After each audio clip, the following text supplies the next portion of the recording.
Let's fix an 8-track. Today we got 3 Moody Blues 8-tracks here, and I really, really like the Moody Blues. To our children, A Question of Balance, and Days of Future Past. All 3 of these have melted rollers. I've had these for a while, and I figured I'd go ahead and do one. Actually, I'm going to do all 3. They're going to be a present to a friend. But they're all identically melted down, so we're just going to do one of them here. It looks, and we're very fortunate, after all these years, these rollers that were originally all gooey have become rock hard for the most part. And there's much rejoicing there. So let's get our number 8 decking screw. I've rounded the end off on it. Put it on your drill. Put your finger there so you can feel if it starts to push through. This is the only corner that seems to happen. So stop if you feel that happening. Anyway, just start running it through the hole there. It's the only way to open it on these Learjet meltdowns. The other ones where you pry on the sides and it just destroys the shell. This way, you'll never know. Unless that little thing starts popping on the top. Okay, see how it's opening? See that crack? That's what you want. Okay, that one's released. Do the bottom ones next, and they're pretty easy. They're not nearly as fussy, but you can see it opening. Okay. Go to this one. See how it's popping? That's what you want. Now we do the middle one. All right, look at that. We're in good shape here. Now, we never, ever drill in this one. This hole's smaller. As I've said before, that's the shaft the pinch roller rides on. If you start drilling on that and you expand it at all, the pinch roller will not work, and it will never work again. You'd be better off having the top piece break or even the bottom piece break down here, because it'll still work okay, rather than try to drill that out. So what you do now is you grab the shell. See how I'm kind of holding it up, so the only thing holding it in place is down there. And just start pivoting it, going back and forth. It'll either come free or it'll snap. We're gonna feel confident it's gonna come free here. Just work it. The top one broke. It will make no difference whatsoever in how it plays.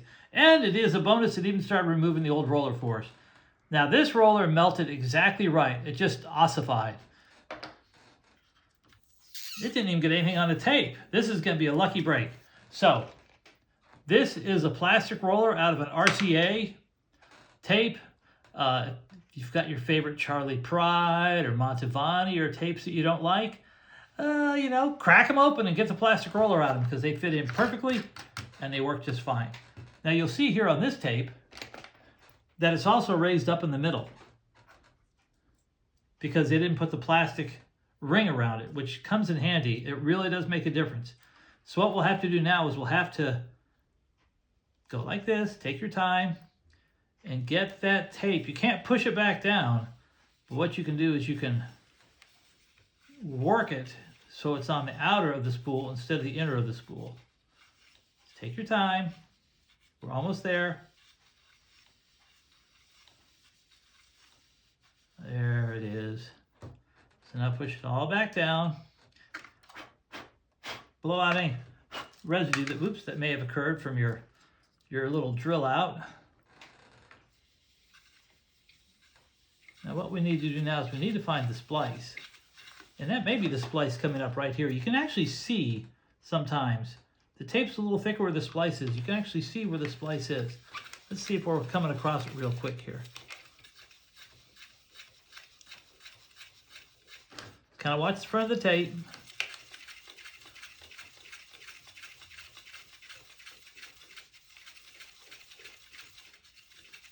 Let's see here. Now I guess it's buried in the back somewhere, so we'll just play it to the splice and fix it that way. So let's make sure it still works okay. We got a lucky break on this one. Crusty and crunchy. Don't ever try to play it with one of those on there. Always look. Oh, I almost forgot. After you drilled it out, there may be a little bit of gunk on these things, these posts. Just get it off.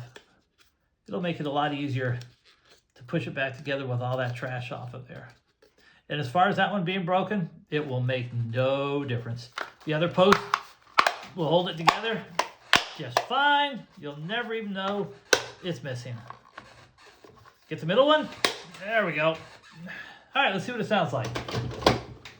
I'll be all around you. That's kind of cool to think this tape hadn't been played in probably 50 years. Do what you want to do.